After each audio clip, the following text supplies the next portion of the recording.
nakasettle na rin ako rito sa Philippines. It's been hard of a couple of days. Ay, ako nga lagay dito yung... Alam mo, may nanonood eh, no? Ayan, nagluluto ako ng breakfast. So, let's see. So, I'm finally here. Nandito na ako sa Pilipinas, guys. After 25 years. Ito, nagluluto ng sinangag. Ay, sinigang. Ay, sinangag. Sinangag. Pasensya na kayo. Nakarating rin, kwento ko na lang sa inyo mamaya yung about sa mama ko. But right now, let's just have some breakfast. Dito tayo ng sinangag. Igisa ko tong bawang. I'm gonna roast some garlic and then we're gonna put the rice in the pan. And some of this leftover barbecue in the barbecue stick. Yan.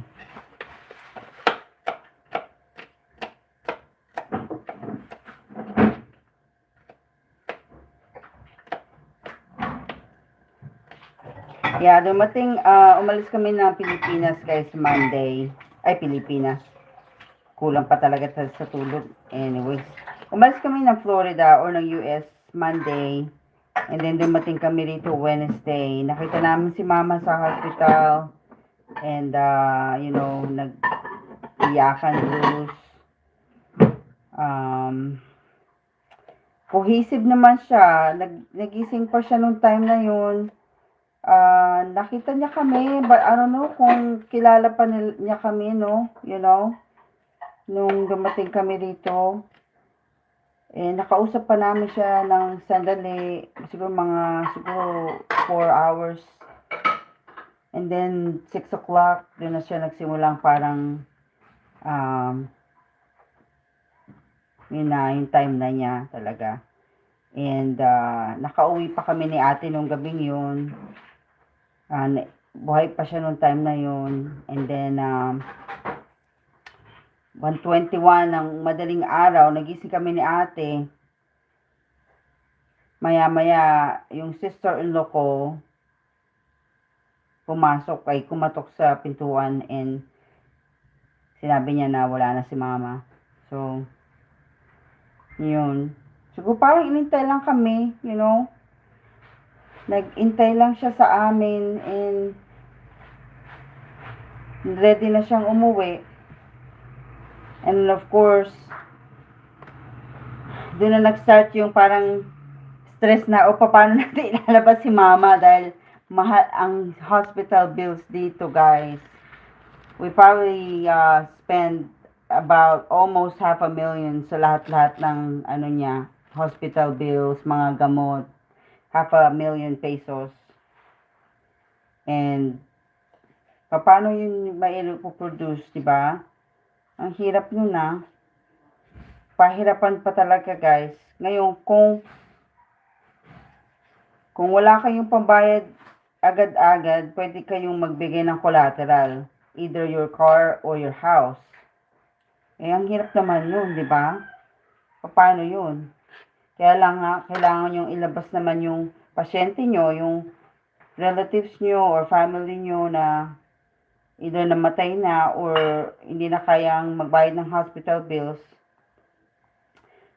So, gagawa talaga kayo ng paraan, di ba? Paano kung wala kayong bahay or wala kayong sasakyan? Mababaon talaga kayo sa utang. Mawawala kayo ng bahay or ng kotse. Ano ba yan? So, I know that story is not a good one, pero ganun talaga dito sa Pilipinas. If you are in a private hospital, ganun. So, bago kayo makalabas, bago kayo makuha nyo yung relatives nyo na nagsasuffer, kailangan na kayo magbayad. So, gusto ko ng kamay. Yan.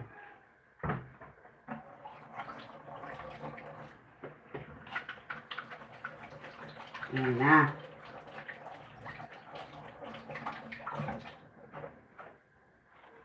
Luluto ako ng sinangag, guys. Nasan lang muna natin ito.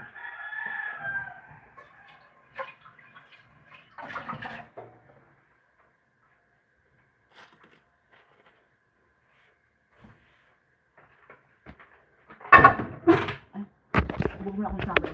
Ayun. Tanggalin mo ako. Nadaan eh. Hindi, live yun eh. So, hanggang doon ka lang. Olive oil. Ano pa? Olive oil. Asin. Oo, asin, paminta, bawang. Siguro kaya ko na siguro hanapin lahat siya. Ayan. Kano na? Galing ha, katakot ha. Yan ay ayaw niya. Ayaw niya Magas. mag-ito dyan. Oo. Takot siya sa gas. Kasi noon kasi talagang wala pang control yung ano. Black pepper. Oo. Yung gas. So habang pinapainit ko to guys yung kaldero, tutur ko lang kayo sa bahay namin. Ano to? Hindi mo Ay, sasama ko na rin yan. Yeah. Masarap-sarap pa Kasi, yan. sige Para na. akong labadang hindi natuyo. Ang ambi ko. Okay na. Nagilaman sa kong labakaray. Pag ambi ko. Ayan pala. Ayan. Dito na. Alright, ayan na. Tayo ng olive oil muna pala. Sige, si Ate Vicky, masarap magluto yan ng ano eh, sinangag. Naalala ko yung sinangag mo no? Sabi ko, ba't ganito? Hindi ko magawa to. Hindi ko na matandaan. Ano bang lasa? Hindi, yung pagkakanin niya talagang sinangag talaga. Hindi yung sticking ganyan. Depende sa rice. Depende Yung sa rice yung talagang rice. buhaghag na rice. Yung Oo. Hindi masarap pag sanag yung ganyan na Oo. malagkit. Oo. Yung rice na malalaki. Yung ano talaga. I see. Malalaking butil tapos hindi na didikit-dikit. Yun ang pagsanag talaga. Ayan.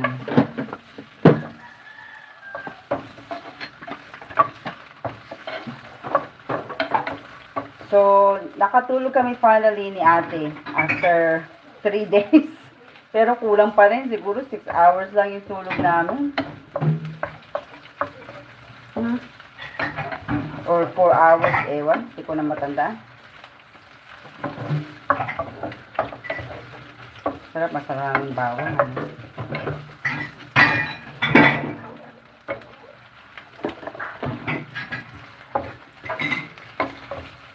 Dapat itutur kayo sa bahay, wag muna kasi magulo eh.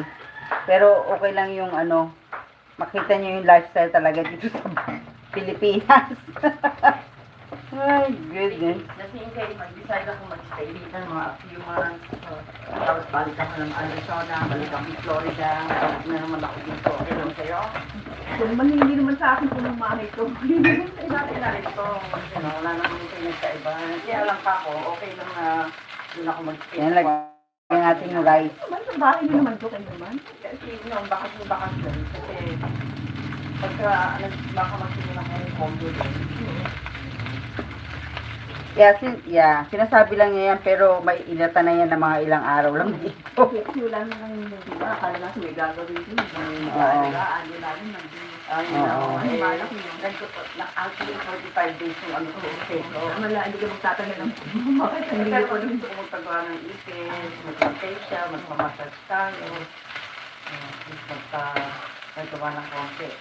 Parang natatamad ako ilis yung mga kaklase ko ngayon, yung high school at kaklase ng college. Pag ano, nasan yung nakapagpayin ng gano'n ka ng araw. Meron sa busy, huwag mong babayaan na nakamara ng dokumento. Kaya hindi ka ugat yun. Ang lilit pala ng paa mo, cute. Vicky, wag kang papayag na magstay siya dito. Sabi niya yung gusto mong... You don't have to wear slippers. You know? Gusto ko na itapon yung mga furniture. Pagkita ng bagong. Pagkita natin ng bagong modern ba? You know? Yung ano, Mga lumang-luma na rin talaga yung mga nandyan, yung mga anik-anik na mga. Oo. Kahit saan natin sila, pwedeng dalhin donation center. or meron ba nagpipick up? Or tatapon na lang sa basurahan ng gano'n. Ilalabas lang kung sino may gustong kumuha. O di pwede pa naman pakinabangan. Ito naman nila. Ano pang masarap ihalo dito besides itong mga tira-tira? Itlog. Ay, oo. Oo nga pala. Separate. Oo, separate na. Oo, si separate. Para mas luto yung itlog ako maglagay yung kanin. Dalawa lang, Ay, sa kanin dito? Hindi, kakain tayo ng ano ng itlog para sa atin Ay, Hindi, gusto mo buo yung isang balak. teka lang. Hindi, maglalagay ako ng isa rito lang. Pero yung kakainin nating hiwalay na sunny side up, yun, hiwalay na rin.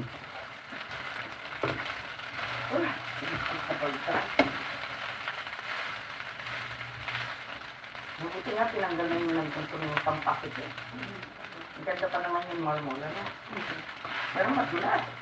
Hindi pinalata mo rin yung banyo mo. Pero ano din? Madulas din? Ay, hindi. Hirap pa nila yung ano kaya, dilobre, dapat naman yung bago. Kaya hirap lumubog. Ang tubig? Pag naliligo ka, bumaba. Yun mataas. Mataas. Lagyan natin ng asin.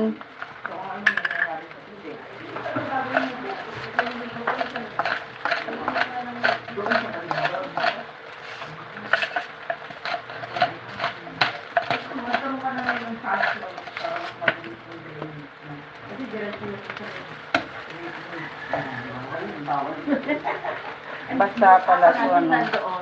Hindi ka na naliligo doon. Doon madali, diretso yung sa kanang talaga. Basta na itong asin, ay lumabas. Ay, ayaw. Eka. Ayan. Kailangan, ata. Ito na lang, Alders. Alders, oo. Pero yung mga cabinet na yan. Kasi yung sa taas, malagkit na. Ilinis ko yung part. Yung cabinet, marami na dapat itapang kaldero, no? Tapos, ano ko yung i-pack yung mga bago ko, at mabawasan yung bakilo. So, yung mga, hi, sino man yung viewer, we're cooking some sinigang. Yung blender, Sinigang. nakatatakot na Sinangag. blender yan. Fried rice. Mga leftover. We have leftover barbecue. And then I put some garlic. Hindi pa nabili. Saute some garlic. We have plenty of rice. Oh my gosh. Niluto ko na tong rice lahat. Sabali. Ganun talaga. Then paminta. And then we're gonna put some eggs. Saling seasoning. Oregano. So nilipat din ang lababo. Oo. Pabuti yung drainage siya, okay lang. Oo, okay. Hindi na ba? Okay. Walang buksan Ayun, oven mo yun? Freezer. Sino mga... Yung pinaglagyan ng poso noon. Wala na, dyan sa likod yun Diyan banda? Oo, wala na to? wala na. Sinama na dun sa kwarto. Hindi na in-extend yung kwarto. Oo, kasi dapat may bintana yun wala lang bintana. Sinagad na dun. Oh, that's good. At least lumawak yung bedroom doon. That's nice. Mas iba itong mga ilas mga pagiging ng nagluluto ano ba? Sige naman pagkukuhan siya. Nanas na pala. Low. Paano yung low? Ay, sa halaman. Dudurugin. Ako din ganun ginagawa. Palagay mo dito yung pinagbalatan mo. Kaya ano, ugasan mo para hindi maganda. Ako ganun yung ginagawa ko. Calcium daw yun. Kasi ngayon payat yung mukha ko. Puro matigas na mukha ko. So, Vicky, anong plano mo ngayon? Pupunta ka para... Hirap magluto sa maliit na kondero. Ay, hindi. Papasanuhan ko lang yung sa punerarya, tapos ilaan sa munisipyo. Yung papasertificate Pwede pa tayo. Pero kailangan kumuha kami ng copy para makapatransfer tayo sa bangko. Oo. Tapos sama ko na lang kayo para Oo. try natin kung makuha. Oo. Try natin. Kasi Ako, banker ako, buhay pa subukan si nanay natin. eh. Karapatan niya makuha yung share niya. Sa the following month, hindi na niya pwede tuloy Oo, kasi kasi patay patay na na siya. siya. Pwede yun. Yung mga na pumasok sa bangko na Kakailanganin natin na pambayad. bago lang. siya mamatay, pwede yun kunin. Kasi namatay siya before ay after nung nung remittance niya. So pwede yun. Yeah. Para may bigay namin sa'yo na pambayad ng mga kung ano-anong tuloyin ito. Hindi natin, sayang. Ibigay salamat. Pero kung hindi, pwede pa rin natin ilapan yun. Hindi, pwede yun. Sabihin ko sa kanila na ganito ang patakaran sa bangko dapat. Yeah, Hindi at ganun. worth it na bank. Oo. Pagka nag-remittance na at buhay pa yung pasyente, they deserve that. Meron ba siyang kasama doon na signer, ikaw? Basta ko lang sumasama sa kanya kasi dapat nung kung pwedeng parang iyan sa parang kung hindi siya pwedeng mag-withdraw, ako ayaw ng bangko kasi nire-recommend ko yung value US. Pangalan niya dito. Ngayon na wala na si mama. Hindi, the certificate. Pero wala siyang kasama doon na joint Ay, owner. wala, hindi rin pwede. Ah. Pangalan niya talaga. Pangalan niya lang. Pwede yung cheat kasi ano yun, SSS. Hindi yun, yung account. Siya lang talaga. Siya lang talaga. Pwede yun, ate. May mga magulang na hindi na pwedeng mag-withdraw, kaya yung anak na ang Yun nga rin ang joint own. sinasabi na ayaw rin Attorney naman. na may kasama. Yun ang hindi natin- Bubuksan natin si Pastor Prince para lahat sila ma-save. Diba? Ayan. Pwede na to. Pa rin ako, mga kausap, dahil makasalang na hindi natin sasampa. Diba? Ano naman eh. Okay. Masarap pa nitong isa pang itlog ata. Blanket sa 26 minutes na Okay, kailangan ko na lang ng isa pang kaldero.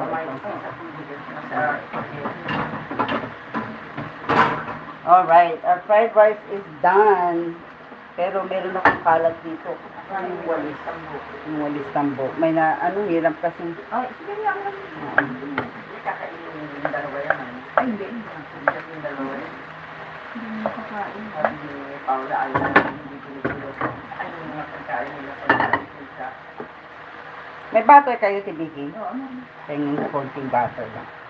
Para sa itlog natin. Hindi sa taas. Sila ka taas. Yan. Wow, ganda-ganda ng refrigerator natin. Real butter. Ito Ang pagkagawa niyo dito, Bibi, ang ganda ng ginawa mo. Techniques mo. Hindi. Eh, dapat yung gumanda. Di ba na umuwi si tatay? Lahat dapat yung mga... Sinira niya. Hindi nga sinira. Dapat ang dami nga ayusin yung mga, di ba, yung mga bintana, mga lumang sila. Dapat gagawin yung sliding yan. Naubos na ito sa babae. Yung babae ang gumanda ng gusto. Oo. Kasi nakita namin yun ni nanay na pinunta namin. Nakakabuisit. Ano tawag dito? Yung mga sinepa. Ano ba yung mga sa giliran ng bahay na maglalaglagan yung mga pinsan. Yung pagpunta namin, ayos na. At nakatiles na lahat. I look tired. Naayos na. So, magluluto lang tayo ng itlog. I guess I'll, ay, wow, that rice look. Ang nanonood lang pala yung asawa ko. Say hi to William. Nakakainit ng gulo yung gano'n. Ayan. So, I guess I'm gonna end this video because we're gonna talk personal stuff now. But I'm gonna give you a tour of the house later on. I'm gonna do live again or have just a short reel. And then we'll have some breakfast also. So thank you for watching, William. Oh, and William is like, is there any sisig left? She ate it all. So Marju ate it all. She's the culprit. It's really good. Oh, jeez. Ito high lang ba to? Ay, yung low. Paano yung low nito? Ay, patay. Napatay ko ate. Okay. Alright, I'll see you guys later. Thank you for watching, William. Bye. Yan ang pinakalit ko.